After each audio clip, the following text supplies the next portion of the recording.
আয়োজন অর্থাৎ আজকের এই সকালে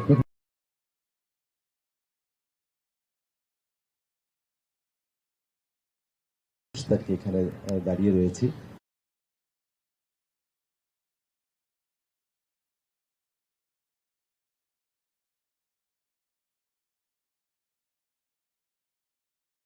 বাংলাদেশ ওমেন ক্রিকেটের নতুন এরা, নতুন সুযোগ, নতুন পথযাত্রা শুরু হলো। প্রথম শ্রেণীর ক্রিকেট আগে মেয়েরা খেলেনি, তারপরে ক্রিকেটটা আসলে তাদের কম খেলা হয়, বাট এই যে বিসিএলটা শুরু হলো, এর আগে তারা একটা টুর্নামেন্ট খেলেছিলেন, বাট সেটা প্রথম শ্রেণীর ক্রিকেট ছিল না।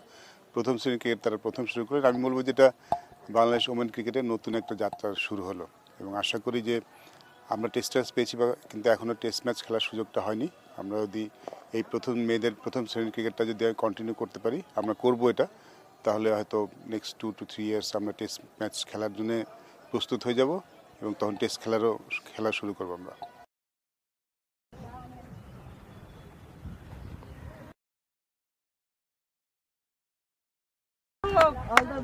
আমি বলবো যে ফার্স্ট ক্লাস যখন আমরা খেলি প্রথম স্টার্টিং সময় কিন্তু আমি পেয়েছি, এবং খুবই লাকি যে বাংলাদেশে যখন প্রথম শ্রেণীর ম্যাচ শুরু হয় তখন থেকে আমাদের ডেবু। এবং আমার মনে হয় যে এই ফার্স্ট ক্লাস ম্যাচ আমাদেরকে অনেক কিছু শিখিয়েছে, বড় বড় ইনিংস খেলা, এবং বিশেষ করে আমি অ্যাজ এ কিপার আমার কাছে মনে হয় যে আপনি যত বেশি বল কিপিং করবেন পিছনে দাঁড়িয়ে থেকে উইকেটের পিছনে, আপনি তত নিজেকে পরিপূর্ণভাবে তৈরি করতে পারবেন। তো লঙ্গার ভার্সনের কোনো বিকল্প নাই। আমার কাছে মনে হয় যে ফার্স্ট ক্লাস খেললে যে দলের যে দেশের ফার্স্ট ক্লাসের মান যত বেশি ভালো, তারা ইন্টারন্যাশনালি অনেক ভালো ক্রিকেট খেলতে পারে। তো আমি মনে করি যে ফার্স্ট ক্লাস থেকে অনেক কিছু শেখার আছে, মাইন্ড গেম, টেকনিক্যাল প্রত্যেকটা জিনিস অনেক কিছু শিখে আপনাকে নিজেকে পরিপূর্ণ করে এবং হাই লেভেলে যাওয়ার জন্য বেস্ট ওয়ে।